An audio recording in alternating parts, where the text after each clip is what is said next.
So even though the BMI is a completely worthless measure of health, it's not. If you walk in, you have a 40 BMI, let me tell you, you're not a supermodel. If you are a 35 BMI, you're not like vertical, all right? You look like Tweedledee or Tweedledum. You're huge.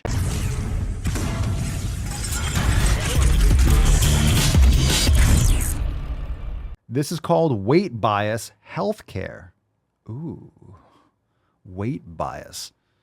Weight bias. Stop eating cake. Problem solved. have you ever had this experience where you go to the doctor to talk about a problem you're having and they start talking to you about your weight, even though I'm going to stop you right there. If it's so obvious that you're fucking fat that they talk to you about your weight, if the doctor, I'm not saying doctors have all the information about keeping you healthy. Remember, if you're in the doctor's office, you're probably not well. Just going to say that. Doctors are not there to keep you healthy. They're there to fix your symptoms or, hey, I have a problem. You're going to the doctor. How many healthy people are in the doctors all the time? Exactly. So if you're going to someone and they start talking about your weight, there's probably a reason. That means you're so fucking fat, it's visually obvious. It's just obvious. They're talking to you about your weight for a reason, because your lifestyle habits are making you so fucking horizontal. You're more horizontal than you should be for your size. Just saying. That's why they're talking to you about your weight, because it's a fucking problem. Continue with your dumb stuff. and they start talking to you about your weight, even though that's completely unrelated to the reason that you went in. I just finished, I know I'm pausing it again, which is a break because my ears are already bleeding. I just told you that when you're training your body, even if you did a leg day on Monday, going back the next day for back or for chest, it's the same body. If you trained hard enough, your body, your central nervous system needs some more time to recover. You shouldn't be lifting heavy every fucking day. Your body needs time to repair and bring itself back up to like even base level, not even to mention overcompensation or building strength or adding some more muscle. So, like, it's the same body. It's not like, oh, you're hugely morbidly obese, but your depression is unrelated to your habits that led you to be disgustingly overweight. It's all connected. Your entire body, it's all connected and all related. Let's just separate the fact that you're 200 pounds heavier than you should be. That's unrelated to this issue. It's not. It's not. We talk about perfumes and shampoos and conditioners, your skin condition, and they're talking about your obesity. Well, what you're eating and what you're exposing your body to is making you fat, and it's fucking up your skin, and it's causing you migraines, and it's causing your depression and leading to all these other issues. Yeah, that's why. It's your habits that are leading to all the problems. This is actually a really common example of one of the ways that health insurance companies can influence the care you receive from your doctor. So many insurance companies have what they call quality metrics that they use to grade and rate doctors that are on their panels. By the way, like, you have to understand that insurance companies, their business model is to do whatever possible to not pay out. They need to get as much as they can from monthly payments and pay out as infrequently and as little as possible. This is why it's always a fight. You're paying these companies to cover you for certain things. They don't want to because they're paying for it.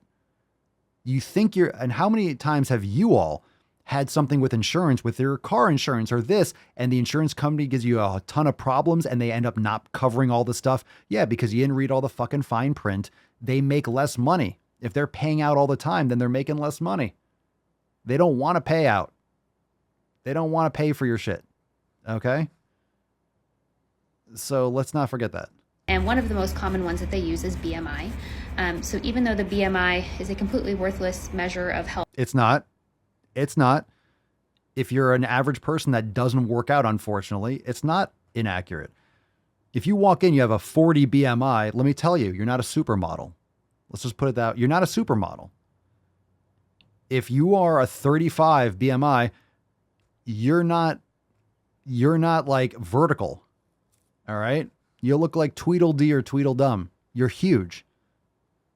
So tell me again that's not accurate. It literally tells you how horizontal you are. If you have more muscle mass, it's not accurate. Because it does go by on height and weight. It's just one metric. It's not a cure-all. It doesn't solve or give you every single capacity of understanding about a human's health. But unless you're fucking ripped, like you're muscular, like my BMI is going to be high, but obviously I'm lean. So it's not accurate for someone who lifts weights and has more muscle mass. On an individual level, many insurance companies like to track it. And if doctors don't document that they have counseled patient about their BMI, they can actually be punished by the insurance company in some way, whether that's financially or by giving them a lower rating.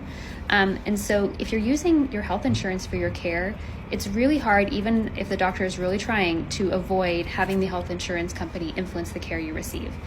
Influence the care you receive. Does anyone wonder why the insurance company would like the doctor to record the BMI? Take a guess. Take a guess. The insurance company wants the doctor to record how fucking fat you are.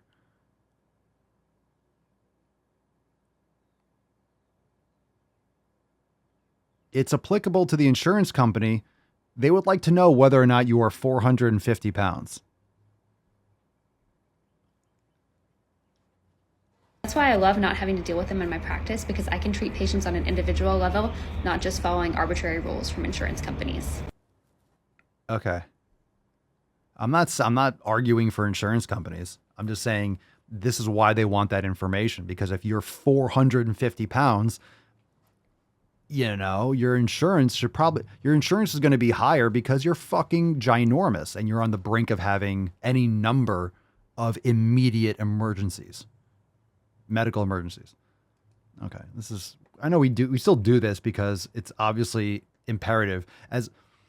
I'll tell you what, I'm not going to make videos about stupid shit if people stop posting stupid shit. So as much as like, okay, it's obvious to us because we have triple digit IQs, I'm still going to cover it. So once people stop making these stupid fucking videos, we won't have them on the show anymore. So there's that too. We stay woke, but y'all sleep. Rilla mo, but y'all sheep. Out in public, she a good girl, but at the crib, she a real freak. New throne for the new king. Same kid, now my streets go. Same gang, got the cheat code. I said stay woke, we in Rilla mo. I said stay woke, Rilla mo. Stay woke, Rilla mo. I said stay woke, Rilla mo. Stay woke, Rilla mo. I said stay woke, Rilla mo. Stay woke, Rilla mo. I said stay woke, Rilla mo. Stay woke. Hey, y'all some jokers, y'all a bunch of clowns. You will not get a laugh out of me. You can talk, but you can't denounce. I live a different theology. Why I transferred to a new account? You just fucked over a prodigy.